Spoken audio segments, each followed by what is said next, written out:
பீகார்ல சிறப்பா நடைபெற்றிருக்கிறதா இல்லையா அதை சொல்லுங்க. 64 லட்சம் வாக்காளர்கள் நீக்கப்பட்டார்கள்னு சொன்னீங்களே, தப்புன்னு சொன்னாரே ராகுல் காந்தி. ஒரு வாக்காளராவது வெளியே வந்து ஏன் வாக்கு இல்லை 64 லட்சத்துல நான் ஒருத்தர் சொன்னாங்களா? சொல்லல. அவங்களோட வேட்பாளர்களே இது முறையா நடைபெறல, அதனால எங்களுக்கு மறுவாக்குப்பதிவு வேணும்னு பீகார்ல சொல்லல.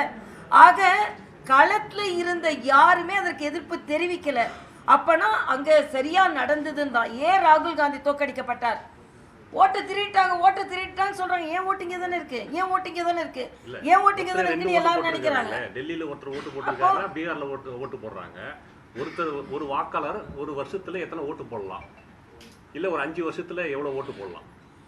ஐயா, என்ன பட்டியலில் இருக்க ஓட்டை போட போறீங்க, பட்டியலில் இல்லாத ஓட்டு நான் கேட்கிறேன். ஏன் இவ்வளவு பதற்றம்? ஒரு நிமிஷம், அவசரம் ஒன்றும் இல்லை. தேர்தலுக்கு 3 மாதங்கள் இருக்கிறது, 4 மாதங்கள் இருக்கிறது.